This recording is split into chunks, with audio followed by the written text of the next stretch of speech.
Praise the Lord. கர்த்தருடைய பரிசுத்த மகிமைப்படுவதாக. சங்கீத புஸ்தகம்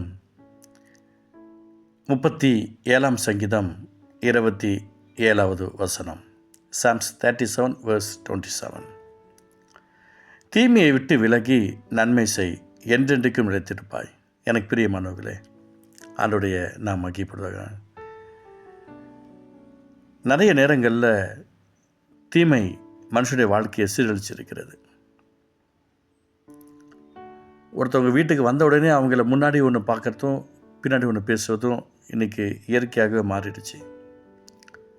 அந்த தீமையை விட்டு விலகணுமா, விலகிட்டு நன்மை செய்யணுமா, என்னென்னைக்கு நிலைத்திருப்பாயின்னு சொல்கிறார். இன்றைக்கி எல்லாருமே நாம் நல்லா இருக்கணும், நான் ஆசிரமாக இருக்கணும், நான் அப்படி இருக்கணும், இப்படி இருக்கணும் என்று சொல்லி ஒவ்வொருத்தரும் ஒவ்வொரு விதமான விஷயங்களை பிளான் பண்ணிட்டு உட்காந்துருக்காங்க.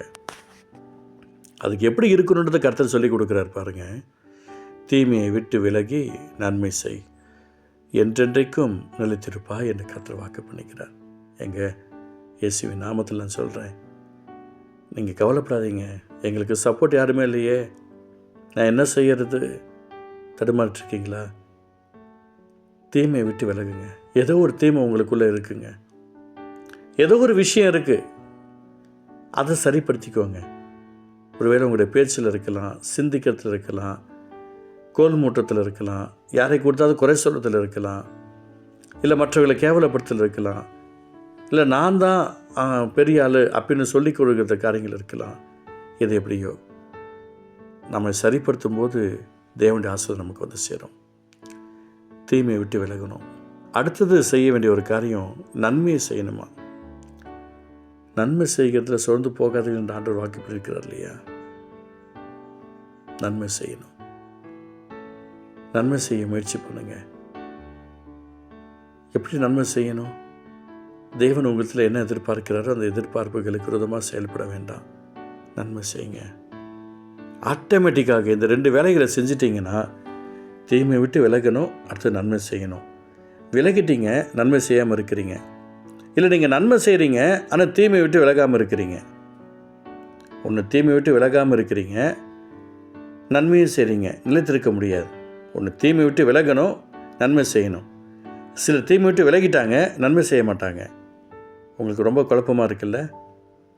திருப்பி திருப்பி கேளுங்க, கர்த்தர் உங்களுக்கு ஒரு அற்புதத்தை செய்வார். தீமையை விட்டு விலகுங்க. எதெல்லாம் கர்த்தருக்கு பிடிக்காததோ அதெல்லாம் தீமை தான். தேவ சித்தம் இல்லாததெல்லாம் தீமை தான். தீமையை விட்டு விலகி நன்மை செய்யுங்க, என்றென்றைக்கும் நிலைத்திருப்பீங்கள். நீங்கள் நல்லா இருப்பீங்க, நீங்கள் ஆசுதமாக இருப்பீங்க. இது நான் கர்த்தருக்காக நான் சொல்கிறேன். நான் நிறைய விஷயங்களை அதை நான் அனுபவிச்சிட்ருக்கிறேன். அந்த அன்பையும் ஆசீர்வாதத்தையும் சுமந்து கொண்டிருக்கிறேன். நான் பெற்றுக்கொண்டதை நீங்களும் பெற்றுக்கொள்ள வேண்டும் என்று விரும்புகிறேன். தீமையை விட்டு விலகி நன்மை செய்யுங்க, நல்லா இருப்பீங்க. அன்பு தகப்பனே, தீமையை விட்டு விலகி நன்மை செய், என்றென்றைக்கும் நிலைத்திருப்பாயின்னு சொல்கிறீங்களப்பா. உங்களுடைய பிள்ளைகள் எப்போதும் நல்லா இருக்கணும் ஆண்டவரே, என்றென்றும் நிலைத்திருக்கணும்ப்பா.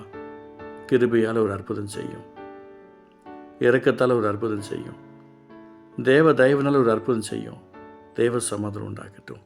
இயேசுவின் நாமத்தினால உங்களுடைய பிள்ளைகள் ஆசுதமாக இருக்க அருள் புரியும். இயேசு நல்ல பிதாவே. ஆமென், ஆமென்.